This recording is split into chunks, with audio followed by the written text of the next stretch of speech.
ಬಜಾರಿನ ಹಿರಿಯರು VCS ಮೂರ್ತಿಯವರು ಇವತ್ತಿನ ದಿವಸ ಸಿಕ್ಕಿದ್ದಾರೆ. ಸರ್, ಗಾಂಧಿ ಬಜಾರಲ್ಲಿ ಒಂದು 70% ಎಲ್ಲ ಫುಟ್ಪಾತ್ ಎಲ್ಲ ಕ್ಲೀನಾಗಿದೆ. ಇದ್ರ ಬಗ್ಗೆ ತಮ್ಮ ಅಭಿಪ್ರಾಯ? ಇದು ಏನಾಗಿದೆ ಅಂದರೆ, ಮೊದಲಿಂದ ಗಾಂಧಿ ಬಜಾರ್ ಫುಟ್ಪಾತ್ನಲ್ಲಿ ತರಕಾರಿಯವರು, ಹಣ್ಣು ಹಂಪಲವರು, ಬೇರೆ ಬೇರೆ ಥರ ಜನ ಫುಟ್ಪಾತ್ನಲ್ಲೇ ಕೂತ್ಕೊಂಡು ವ್ಯಾಪಾರ ಮಾಡ್ತಾಯಿದ್ರು.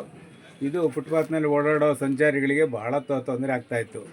ಆಮೇಲೆ ಎರಡನೇದಾಗಿ ಅಂಗಡಿಯವರಿಗೆ ಭಾಳ ತೊಂದರೆ ಆಗ್ತಾಯಿತ್ತು. ಅಂಗಡಿಗೆ ಬರೋಕ್ಕೆ ಅವಕಾಶ ಆಗ್ತಿರಲಿಲ್ಲ.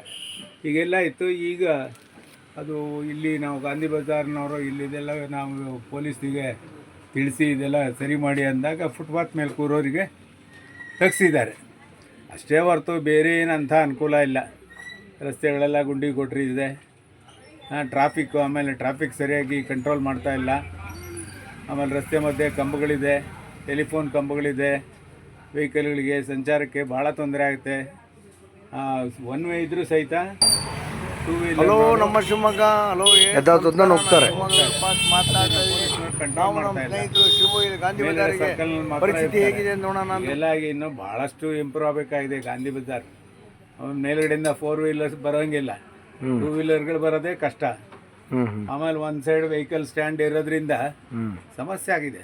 ಈ ಸಮಸ್ಯೆ ಯಾವ ಒಂದು ಸಹ ಆ ಕಡೆ ಒಂದು ಸಹ ಈ ಕಡೆ ನಿಲ್ಲಿಸ್ತಾ ಇದಾರಲ್ಲ. ಹೌದು.